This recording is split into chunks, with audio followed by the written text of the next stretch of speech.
이 시간 말씀은 사무엘상 8장에서 찾았습니다. 사무엘상 8장 5절서부터 7절 그리고 17절서부터 22절 두 군데를 보도록 하겠습니다. 먼저 사무엘상 8장 5절서부터 7절을 제가 개역 한글로 읽어드리겠습니다. 그에게 이르되 보소서 당신은 늙고 당신의 아들들은 당신의 행위를 따르지 아니하니 열방과 같이 우리에게 왕을 세워 우리를 다스리게 하소서 한지라. 우리에게 왕을 주어 우리를 다스리게 하라 한 그것을 사무엘이 기뻐하지 아니하여 여호와께 기도하매 여호와께서 사무엘에게 이르시되 백성이 내게 한 말을 다 들으라. 그들이 너를 버림이 아니요 나를 버려 자기들의 왕이 되지 못하게 함이니라. 이어서 사무엘상 8장 17절서부터 22절 말씀을 제가 개역 한글 성경으로 읽어드리겠습니다. 너희 양떼의 10분의 1을 취하리니 너희가 그 종이 될 것이라. 그날에 너희가 너희 택한 왕을 인하여 부르짖되 그날에 여호와께서 너희에게 응답지 아니하시리라. 백성이 사무엘의 말 듣기를 거절하여 가로되 아니로소이다. 우리도 우리 왕이 있어야 하리니 우리도 열방과 같이 되어 우리 왕이 우리를 다스리며 우리 앞에 나아가서 우리의 싸움을 싸워야 할 것이니이다. 사무엘이 백성의 모든 말을 듣고 여호와께 고하매 여호와께서 사무엘에게 이르시되 그들의 말을 들어 왕을 세우라 하시니 사무엘이 이스라엘 사람들에게 이르되 너희는 각기 성읍으로 돌아가라 하니라. 아멘. 우리는 성경을 읽고 이해할 때 무속적인 관념을 버려야 됩니다. 왜 무속적 관념이냐? 우리 한국인으로 태어나서 한국에서 성장하면서 우리 사회 속에 만연된 문화, 관념 이런 것에 이 무속이 많이 스며 있습니다. 그것이 우리의 언어 생활, 문화 생활, 사회 생활에 스며져 있습니다. 그래서 우리가 무심코 성경을 읽으면 이 성경을 우리가 원하는 대로 해석해 버리는 수가 너무나도 많습니다. 그렇다면 우리는 성경을 읽으면서 하나님의 말씀을 들었다고 우리는 생각을 하지만 우리가 마음대로 해석을 해서 잘못된 관념을 가져서 성경이 가르치는 것과 다른 길로 우리가 갈 때에 그 손해는 우리가 보는 것이고 우리는 하나님의 능력을 온전히 경험하지 못합니다. 특히 하나님께서 허용하셨다라고 하는 어떤 대목을 만날 때에 우리는 특히 주의를 해야 됩니다. 우리는 잘못 생각을 하고 잘못된 항변을 할 때가 너무나도 많은데 그 중에 대표적인 것이 하나님께서 허용하셨다면 그러면 하나님께서 다 책임져 주시기로 한 것 아닌가? 혹은 우리가 무언가를 잘못을 했을 때 하나님이 허용하셨으니 잘못된 결과가 나올 것 같으면 그래서 우리가 불행해질 것 같으면 하나님이 막으셔야지 이렇게 생각할 때가 너무나도 많습니다. 그러면서 우리가 종종 교회 안에서 듣게 되는 여러 가지 조언의 말 혹은 문제가 생겼을 때 그 문제를 해결하려고 하는 사람들을 가로막는 말이 성경을 잘못 해석해서 나오는 것이라고 할 때에 우리는 주의를 기울여야 됩니다. 하나님이 세운 사람이니 하나님께서 처리할 때까지 우리는 기도하며 기다려야 된다라고 하는 말이 그런 말입니다.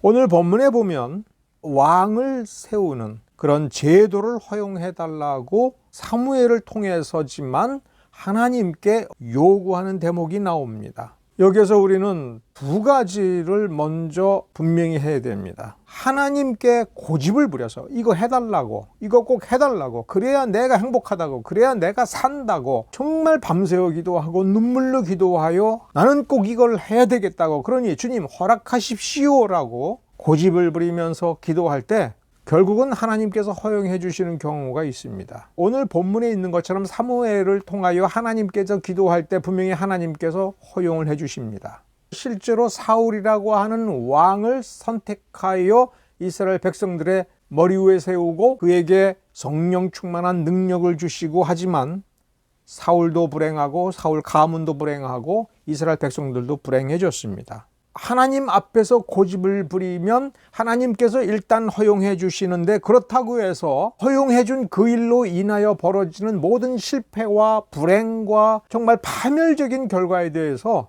그 책임은 하나님께 있느냐? 아니거든요. 성경은 처음부터 그렇게 가르쳐 주었습니다. 그런데도 우리는 오해를 하는 경우가 많습니다. 하나님께서 허용해 주셨으니 그 일을 해 나가는 동안, 그 일이 이루어져 나가는 동안 우리가 혹시 어떤 잘못을 저질렀을 때 그럼 하나님께서 그것도 책임져 주시고 우리의 잘못을 용서해 주시고 우리의 실패를 벌충해 주시고 대신 막아 주시고 해야 될 책임이 있느냐? 우리의 생각과는 다르게 그래도 그 책임은 우리에게 있다. 우리가 져야 될 책임이 있다. 그러므로 우리는 하나님께 구할 때 하나님께 영광을 돌려드릴 만한 그 일인가? 믿음에 부합한 것인가? 마땅히 구하여야 될 것인가? 우리의 영광을 위하는 것은 아닌가? 우리의 욕심 때문에 구하는 것은 아닌가? 스스로 생각해보고 스스로 삼가하는 성숙한 자세가 있어야 됩니다. 왜냐하면 우리가 하나님께 이거 허용해 달라고, 이것을 달라고 구할 때에 그것을 받은 뒤에 여전히 남아있는 우리의 책임은 믿음의 도리 가운데, 하나님의 말씀의 도리 가운데 하나님의 기준, 정의롭고 공평하며 하나님께 영광을 돌리도록 그 일을 해 나가야 될 책임이 있는 것입니다. 즉 율법의 가르침에서 조금이라도 벗어나면 안 됩니다. 율법의 원리에서 벗어나면 안 됩니다. 그러니까 율법의 모든 계명들이 추구하는 근본적인 원리는 하나님께 영광입니다. 하나님께 영광을 돌리는 살아있는 예배의 삶이며 우리의 잘못과 허물을 우리 스스로 인정하고 하나님께 회개의 발걸음을 내디디면서 하나님께 나아가 거룩해지는 겁니다. 모든 율법이 한 가지 목표를 가지고 있는 것을 이 율법을 제시해 주시고 가르쳐 주실 때에 누누이 말씀하셨습니다. 여호와께 거룩하라. 하나님은 거룩하신 분이니 하나님께 거룩하라. 그러면 그 거룩이라고 하는 것의 사전적인 의미가 중요한 것이 아니라 율법의 계명들 그리고 사건들을 보면서 하나님의 거룩이라고 하는 건 이런 거구나라고 하는 것을 자기 가슴으로 깊이, 그러니까 문자를 뛰어넘어서 자기 가슴으로 이런 거구나라고 하는 것을 알고 하나님의 성품을 알고 하나님의 원리를 알고 그것을 자신의 믿음을 통해서 오는 능력을 가지고 해나가는 것이지요. 그렇게 살아나가는 것이지요. 그래서 우리 인생에서 부딪히는 모든 문제를 해결해 나가야 되는 것입니다. 구약 성경에서 이 하나님의 계명 그대로 해나가라라고 하는 것이 우리 신약적인 표현으로 얘기하면 예수 그리스도의 그 형상을 통해서 그의 사역을 통해서 그리고 사도들을 통하여 우리에게 보여주시고 가르쳐 주신 그것 곧 예수 그 자체. 왜냐하면 예수님은 말씀이시고 진리 그 자체이시며 생명 그 자체이시며 우리의 구원의 머리이시고 구원의 근원이며 우리의 믿음을 완성시켜 주시는 분이기에 예수 그리스도 그 자체라고 얘기하지만 그것의 초보적인 방식으로 우리에게 설명해 주는 것이 구약 성경에 있는 말씀들입니다. 이 말씀대로 행하는 것에 대한 책무는 조금도 벗어나지 않습니다. 그러므로 우리가 하나님께 구할 때 우리는 말씀에서 벗어나지 않는 그 원리, 믿음의 원리를 통달하고 우리가 잘못 행할 때에 어떻게 회개하고 어떻게 바로잡는지에 대한 용기 있는 성숙한 모습을 항상 갖춰야 된다고 하는 것을 잊어서는 안 됩니다. 오늘 사무엘상 8장의 배경을 우리가 먼저 생각을 해야 됩니다. 사무엘이 늙었습니다. 사실 그의 일상적인 사명에서 가장 중요한 것은 백성들에게 늘 말씀을 가르치고 말씀으로 지적을 해줄 뿐만 아니라 백성들 사이에 일어나는 송사를 해결해 주기 위하여 4군데를 다니면서 재판을 주재했습니다. 나이가 들어갈수록 이렇게 여행하고 재판하는 업무가 대단히 힘이 드는 겁니다. 아무리 사무엘이라고 하더라도 사건 하나 놓고 기도하여 하나님 이거 어떻게 할까요? 이거 이렇게 해라. 이런 식으로 되지 않는 겁니다. 말씀을 통달해서 말씀을 살펴보고 말씀을 연구하여 이 어떤 말씀을 어떻게 적용해야 될 것인가에 관하여 분석해야 됩니다. 분석을 하려니 왜 이렇게 됐는가? 이쪽 편의 말을 들어보고 저쪽 편의 말을 들어보고 주변 장로들에게 확인을 하고 하는 이러한 과정들이 그에게 있어야 되는 겁니다. 왜냐하면 사무엘이 그 문제를 처리하는 것이 중요한 것이 아니라 백성들에게 하나님의 말씀대로 사는 것이 무엇이고 말씀대로 문제를 해결하는 것이 어떤 것인가를 보여주고 가르치고 본받아 그들도 그렇게 행하도록 해야 되기 때문에 그렇습니다. 그런데 사무엘상 8장에 보면 점점 사무엘이 늙어서 이 일을 감당할 수가 없으니까 요엘과 아비야라고 하는 두 아들을 아버지 사무엘을 대신하여 거기서 사사로서 즉 재판관으로서의 책무를 감당하도록 했습니다. 그런데 그들이 아버지를 본받지 않고 자신의 자리를 이용하여 뇌물을 받고 판결을 엉터리로 했습니다. 사무엘이 자식들을 잘못 가르쳤고 눈이 멀어서 이 잘못된 자식을 자기의 욕심대로 세습을 시켜서 재판을 맡겼다라고 생각하는 수가 있습니다. 이 부분에서 해석을 주의해야 됩니다. 여기에 대해서 이스라엘의 모든 장로들이 와서 사무엘에게 이 부분을 지적을 했을 때 사무엘은 부끄러웠습니다. 그러나 오늘 본문을 쭉 읽어보면 하나님은 사무엘을 책망하지 않았습니다. 네 자식들이 왜 이래? 이건 네 잘못이야. 너 때문에 이 백성들이 이렇게 항의를 하여 나 섬기기를 거절하게 되었다. 너 책임져야 돼. 이런 식의 말을 단 한마디도 안 하셨습니다. 마치 사무엘은 이 잘못을 전혀 저지르지 아니한 것처럼 말씀을 하시면서 모든 것을 이스라엘 백성들의 음흉하고 악한 마음을 가졌다. 하나님을 버리려고 하는 그 마음이 이 사태에, 이 사건에, 이 지적의 근본에 있다고 하나님께서 지적을 하셨습니다. 그럼 돌이켜서 사무엘상 7장서부터 이 부분을 잘 생각을 해보면 오히려 이런 뜻이 됩니다. 장로들 역시 그리고 이 백성들 역시 믿음이 올바르고 순전하며 거룩하고 지혜롭고 청명한 젊은이들을 길러내서 그들에게 천부장, 백부장 혹은 재판장으로서의 책무를 맡겨야 되는 겁니다. 작은 재판은 낮은 지위의 유사에게 맡기고 중요한 사건은 이 낮은 지위의 유사에서 큰 지위, 천부장과 같은 큰 지위의 유사에게 재판을 맡기도록 하는 겁니다. 즉 장로들이 재판하는 게 아닙니다. 하나님의 말씀에 능통하고 하나님 보시기에 경건하다라고 하는 젊은이들을 길러내서 그들에게 맡기는 겁니다. 그럼 이스라엘 12지파에서 좋은 젊은이들, 신실한 젊은이들을 많이 길러냈으면 사무엘이 4군데 장소를 정하여 돌아가면서 재판 업무를 처결할 이유가 없지요. 재판 제도가 제대로 작동한다면 사무엘은 사실은 재판할 것이 그리 많지 않을 수 있습니다. 그런데 재판할 것이 너무 많고 늙은 사무엘이 감당하기 어렵다는 것은 이 12지파가 유사들을 경건하고 바른 유사들을 길러내는 데에 실패를 했고 오히려 그 문제에는 관심이 없었던 겁니다. 그런 허점에도 어디서 드러나는 거냐면 3절에 보면 그 아들들이 그 아비의 행위를 따르지 아니하고 이를 따라서 뇌물을 취하고 판결을 굽게 하였습니다. 그러니까 이 아들들은 사무엘의 두 아들은 뇌물을 받았습니다. 그러면 뇌물을 누가 준 사람들이 있는 거 아니에요? 뇌물을 달라고 한 것도 잘못이지만 주는 것도 문제고 먼저 뇌물을 주면서 재판을 굽게 하려고 했던 것이 이건 역시 잘못입니다. 자, 그러면 뇌물을 준다라고 하는 것은 그만큼 가진 게 많은 사람들이에요. 지도자들의 그 레벨, 지도자가 될 수 있는 혹은 장로들이나 장로와 가까운 친족들일 경우가 너무나도 많은 거죠. 4절에 보면 이스라엘 모든 장로가 모여. 그러면 모든 장로가 다 사무엘을 책망하고 사무엘의 두 아들을 문제시할 정도로 다 깨끗하냐 이거예요.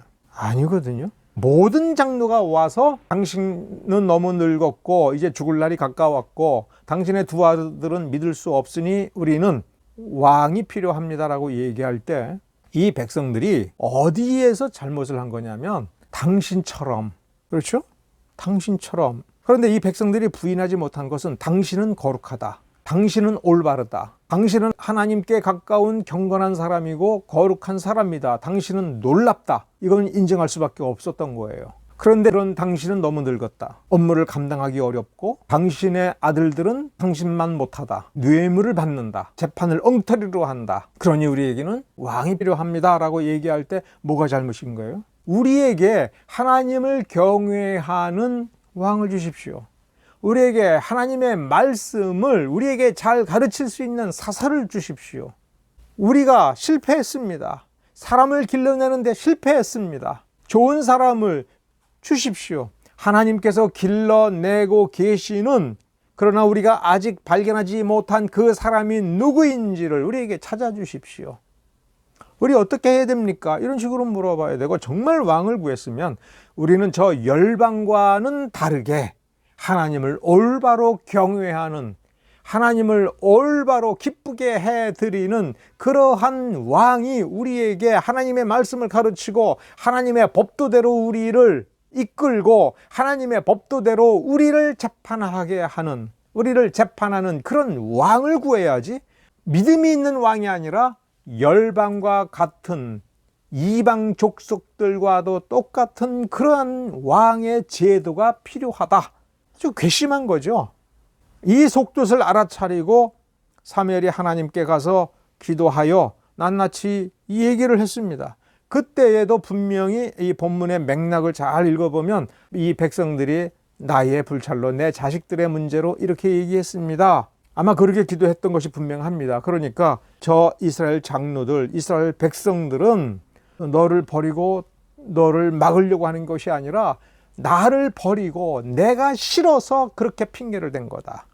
하나님의 직접적인 통치, 그게 싫고 자기네들 마음대로 자기네들의 마음에 드는 사람을 왕으로 세우는, 자기네들이 보기에 멋진 사람을 왕으로 세워서 지들 마음대로 하려고 하는 거다. 장로들, 이스라엘 모든 장로들이 어떤 상태에 있는지를 우리는 좀 통찰을 해야 됩니다. 이 이스라엘 장로들 그리고 이스라엘 백성들은 하나님을 하나님이라고 인정했습니다. 하나님께서 언약을 통하여 계명을 주시는 것도 인정했습니다. 간단히 말하면 이 사람들은 하나님을 믿었기에 하나님께 와서 이 왕의 제도를 하나님께서 허락하시면 우리가 멋지고 당당하며 왕 같은 사람을 왕으로 세우면, 아니 그 사람을 하나님이 골라주시면 우리는 이방 족속들로부터 억압을 받지 않고 침략을 받지 않고 우리도 멋진 나라를 세울 것이다 라고 생각을 하는 겁니다. 우리가 하나님을 믿고 예수를 믿고 우리는 거듭났다. 우리의 믿음과 양심에 합하게 우리의 신앙생활을 해 나가되 세상 일은 우리가 알아서 할게. 세상에서 벌어지는 일은 우리가 생각을 해보고 가장 지혜로운 방법으로, 인간적인 방법으로 저 이방 족속들과 똑같은 방법으로 해서 저들을 이기면 우리가 이기는 족속이 되고, 왕이 군대를 이끌고 우리를 쳐들어오면 우리도 왕의 군대를 이끌고 그들을 이기면 우리는 강대한 나라가 된다. 이들의 이 주장 속에는 이분법적인 이원론적인 어떤 사고방식이 들어와 있는 겁니다. 믿음으로 나는 구원을 받는데 세상 일은 세상적인 방식으로 우리가 처리를 한다. 그러면 세상 일을 처리할 때 우리에게 필요한 건 하나님이 우리에게 힘만 주시면 된다. 우리에게 필요한 것은 왕을 세우는 거다. 그러니까 왕만 있으면 된다. 멋진 왕이 있으면 된다. 강력한 왕이 있으면 된다. 지혜로운 사람을 써서 지혜롭게 하여 나라를 이끌면 저 이방 족속들이 가지고 있는 왕의 제도와 국가 제도 중에 좋은 것을 받아들여서 현명하게 하면 우리도 강한 나라가 된다라고 하는 겁니다. 이분법적인 거예요. 에베소서 4장 1절서부터 6절을 우리 오늘 교동문으로 읽었습니다. 이 에베소서 말씀을 무슨 책이라고 생각을 하냐면 교회론을 다루고 있다. 모든 교회는 하나다. 우리는 교회 가운데 하나가 되고 한 몸을 이룬다. 교회가 교회다워지려면 우리는 이렇게 해야 된다. 그런데 에베소서 4장 6절을 먼저 요 구절만 읽고 한번 묵상을 해봐야 됩니다. 하나님도 하나이시니 곧 만유의 아버지시라. 만유 위에 계시고 만유를 통일하시고 만유 가운데 그 중에 계시다. 만유가 뭡니까? 세상에 존재하는 모든 겁니다. 세상과 그 안에 있는 모든 것, 세상에 존재하는 모든 사람, 세상에 존재하는 모든 나라, 세상에 존재하는 모든 생명체, 심지어 세상에 존재하는 모든 사람이 생각해낸 모든 것을 관장하고 심판하시고 이끌어 가시고 하시는 그 권세와 그 능력을 가지시고, 그래서 이 모든 것을 하나로 묶어서 그리고 실제로 하나로서 통치하시는 유일한 통치자가 누구냐라고 하는 것을 6절에서 고백하는 겁니다. 그럼 믿음과 교회라고 하는 건 뭐예요? 그 하나됨 속에 죄 때문에 하나님으로부터 멀어져서 우리가 엉터리로 살지만, 우리가 이 세상을 제대로 살고 복되게 살며 하나님의 능력을 경험하여 온전한 하나님의 나라다운 나라를 이루고 살고 그 축복을 누리기 위해서는 우리는 믿어서 하나님의 자녀가 되고 하나님이 주시는 생명과 축복으로 하나가 되어야 되는 거예요. 자, 그러면 우리가 부르심, 즉 하나님께서 우리를 부르실 때에 우리는 뭐예요? 통일된 하나인 참된 그 하나됨에 우리는 참여하는 겁니다. 그러면 이것은 나의 삶만의 문제가 아니고, 나의 교회만이 문제가 아니고, 세상에 존재하는 참된 교회들만의 문제가 아니고, 존재하는 모든 것을 다스리시는 그 하나님의 통치 속에 우리가 들어가서 하나님께서 우리에게 명령하고 부여한 사명을 우리가 감당하는 겁니다. 우리가 믿음이 연약할 때에는 구원을 받기 위하여, 또 구원받은 우리의 삶을 위하여 내가 어떻게 살아야 되나, 나의 믿음이 무엇이냐, 어떻게 해야 내 믿음이 강해질 것이냐를 생각하는 건 너무나도 당연하지만, 우리가 믿음 가운데서 어느 정도 성숙한 뒤에는 우리의 고민은 무엇이 되어야 되느냐 하면, 우리가 이 세상을 어떻게 살아야 되느냐라는 개인적인 차원에서 우리가 어떤 사회를 만들어야 될 거냐, 어떤 나라를 이루어야 될 거냐, 우리 가운데 존재하는, 우리 사회 속에 존재하는, 우리 나라에 존재하는 불의를 어떻게 할 것이냐, 그런 관점에서 찾아본다면 에베소서는 믿음의 비밀을 통하여 미래적으로 천국의 비밀을 풀어서 그 천국의 삶을 지향할 뿐만 아니라 지금 현재 우리의 삶을 둘러싸고 있는 이 세상에서 우리가 어떻게 믿음의 도리를 다하여 하나님의 능력을 경험하고 그 능력을 발휘하여 세상을 어떻게 밝게 할 것인가.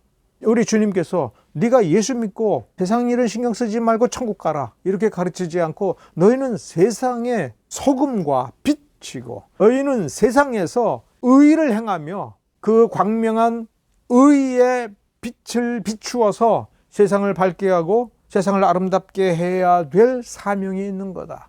이 세상에 아무리 하나님께서 마지막 최종적 심판을 통하여 불구덩이에 던지고 불태워버리고 다 해체하여 없앤다 할지라도, 지금 우리가 이 땅 위에서 어떻게 살아가야 되느냐라고 하는 그 사명은 분명히 감당해야 된다라고 말씀하신 겁니다.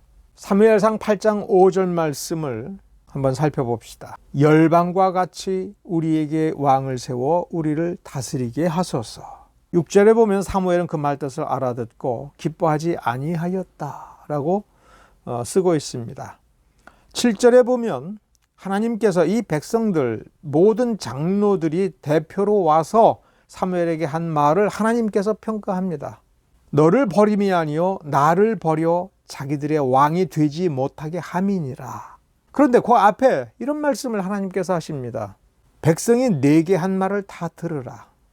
다 들어라. 그런데 하나님께서 9절서부터 이 백성들이 구하는 것이 무엇인지를 분명히 경계하고 엄격하게 지적을 하여 이게 뭔지는 다시 한번 다짐을 해라. 그러면서 11절서부터 18절에 보면 열방과 같은 열방의 왕 제도가 세워질 때 무슨 일이 일어날 것인가를 일목요연하게 핵심들을 하나하나 지적을 합니다. 한마디로 정리하면 이거예요. 백성을 마치 종처럼 부리는 거다. 세금을 내야 되고 너의 자식들을 바쳐서 그들의 생명으로 왕을 섬기게 해야 된다. 전쟁 나면 전쟁터에 가야 된다. 전쟁을 결정하는 것도 왕의 권한이며, 백성들로부터 엄청난 세금을 걷어들여서 왕이 호의호식을 하고 어떻게 쓰든 그것은 다 왕의 권한이다. 그래서 너희들은 종이 된다. 열방과 같은 왕의 제도의 가장 중요한 핵심은 하나님이 다스리지 못하게 한다는 거예요. 이 백성들은 이렇게 생각을 한 거예요.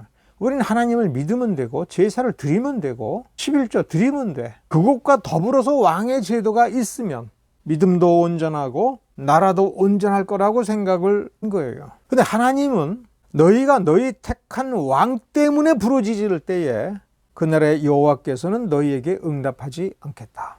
너희 기도를 듣지 않겠다. 다른 건 몰라도 너희 왕 때문에 이 왕을 세워놓고 이건 너희들이 세운 것이니까 이로 인한 모든 책임은 너희들이 다 져야 된다.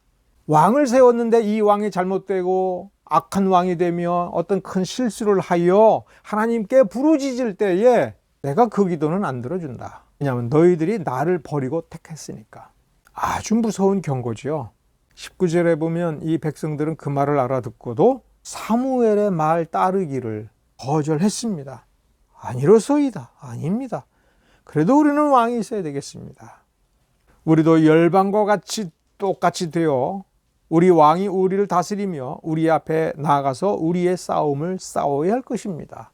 왕을 세우겠습니다. 왕이 우리를 이끌고 다스리고 전쟁에 우리를 데리고 나아가는 그러한 제도를 우리가 세워야 될 것입니다. 이렇게 선택을 했습니다. 거기서 모든 불행이 시작이 된 것입니다. 그래서 백성들의 기준에 부합하는 멋진 왕을 세우게 됐는데 그것이 사울 왕입니다. 사울은 멋진 사람이었습니다. 사울은 은혜 받았습니다. 능력이 있었습니다. 자기를 위해서 왕 노릇하는 것이 열방과 같은 왕입니다. 멋진 왕을 세운다고 해서 백성들이 행복한 것이 아닙니다. 좋은 왕, 경건한 왕이 어떤 사람인가 우리 하나님의 말씀에서 분명히 찾아볼 수가 있습니다. 백성을 종처럼 대하지 않는 왕입니다. 백성을 아끼고 사랑하고 자기가 먹고 마시고 누리는 것이 백성들의 피와 땀이라는 것을 알고 아끼고 또 아끼고 백성들에게 감사할 줄을 아는 사람이며 겸손하고 자애가 있고 자비로운 왕입니다. 그것이 어디서 나오는 겁니까? 그런 것들이 바로 성경에서 믿음의 도리를 따라 사는 사람, 하나님을 경외하는 사람의 성품에 있는 겁니다.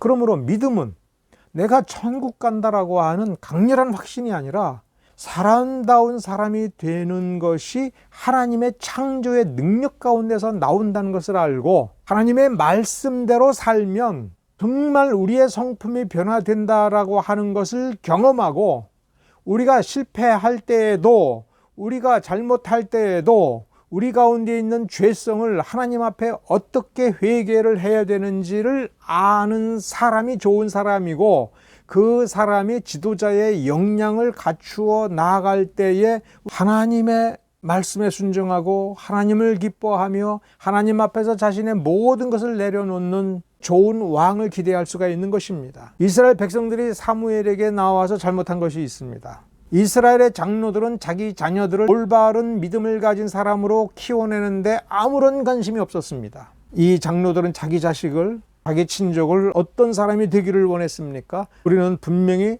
추정할 수가 있습니다. 나아가서 성공하는 사람, 나아가서 싸워서 이기는 사람, 약삭 빠른 사람. 만일 이 장로들 상당수가 정말 정의롭고 하나님의 말씀을 통해서 하나님을 올바로 섬기기를 원하는 사람이라면 사무엘의 두 아들들이 뇌물을 받고 재판을 엉터리로 할 때에 가서 그것을 지적을 했을 것입니다. 하나님을 경외하라고, 믿음대로 하라고, 말씀대로 하라고.